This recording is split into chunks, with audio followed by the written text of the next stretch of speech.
Hello and welcome back to Shakesyear. We are still working on Love's Labour's Lost, and today we get to finish up Act 4, that's known as Act 4 in the folio, and in other versions we're right now in Act 4, Scene 3, but all of this ends Act 4. And what has been going on, it's been very farcical.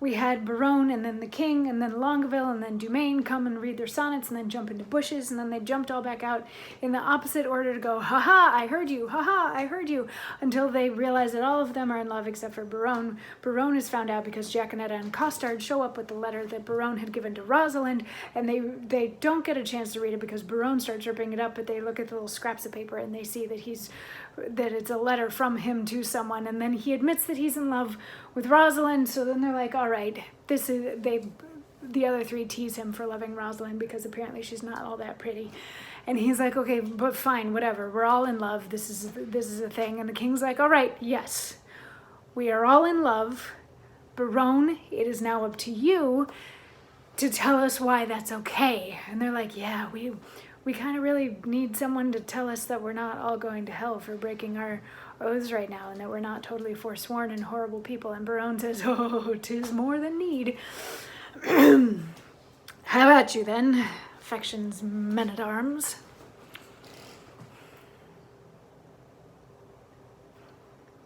Consider what you first did swear unto, to fast, to study, and to see no woman. Flat treason against the kingly state of youth. Say, can you fast? Your stomachs are too young, and abstinence engenders maladies. And where that you have vowed to study, lords, in that each of you have forsworn his book, can you still dream and pore and thereon look? For when would you, my lord, or you, have found the ground of study's excellence without the beauty of a woman's face? From women's eyes, this doctrine I derive. They are the ground, the books, the academes, from whence doth spring the true Promethean fire.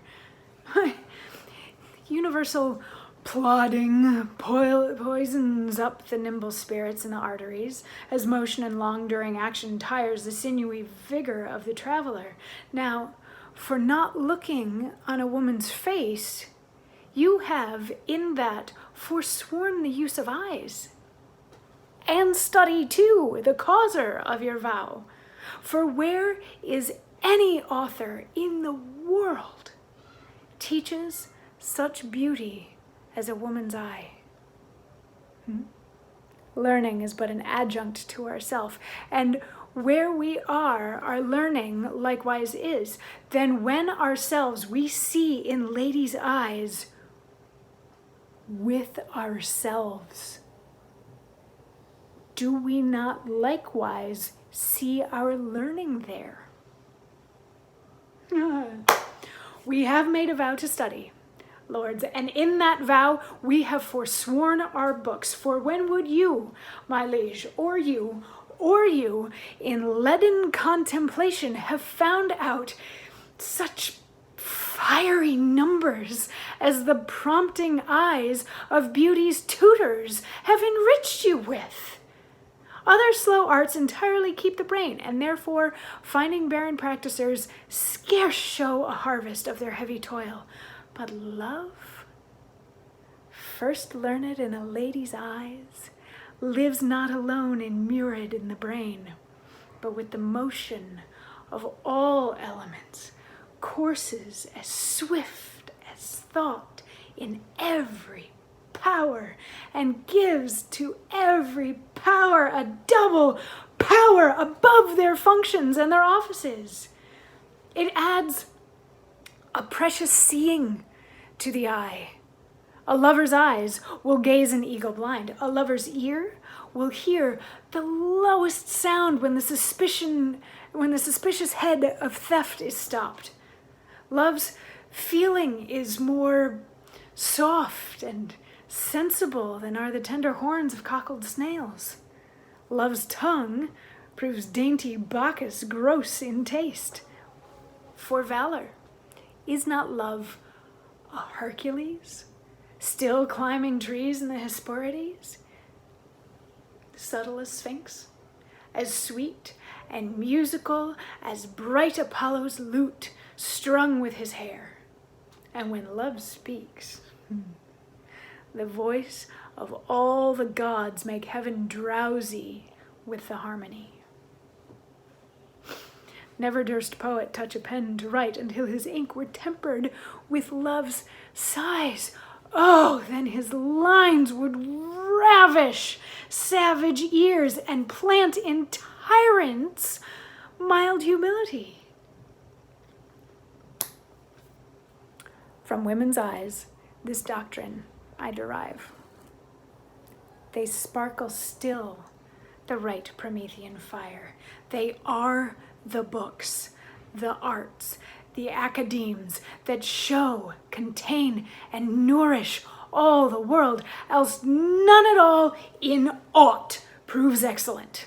Then fools you were these women to forswear, or keeping what is sworn you will prove fools. For wisdom's sake, a word that all men love, or for love's sake, a word that loves all men, or for men's sake, the author of these women, or women's sake, by whom we men are men. Let's once lose our oaths to find ourselves, or else we lose ourselves to keep our oaths. It is religion to be thus forsworn, for charity itself fulfills the law, and who can sever love from charity?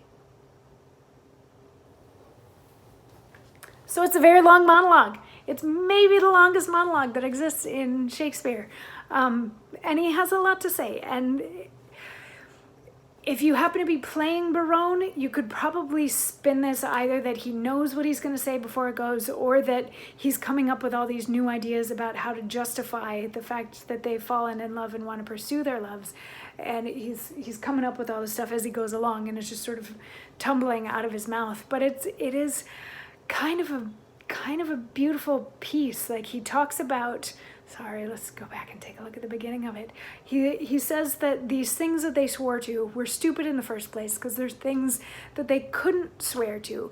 And by the way, for them to not ever look at women, but to be studying, like, have you seen how much art is portraits of women and sculptures of women and stories about women and stuff like that? He's like, if we're supposed to just be looking at books, there's going to be women even in the books, because women have been the inspiration for so much wonderful, beautiful art. So isn't that, as we're learning all of this new stuff that we don't know, so much of it is inspired by women, that we're getting to know ourselves through female representation in the art all around us.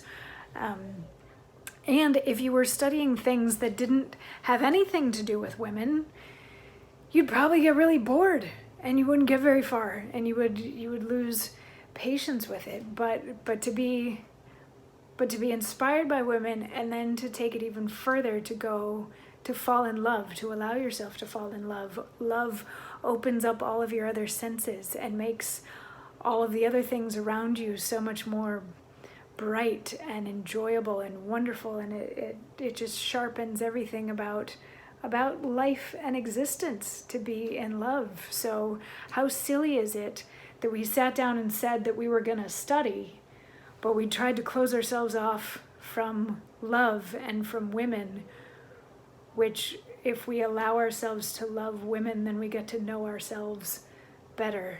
So this is actually a really good thing that we're studying women.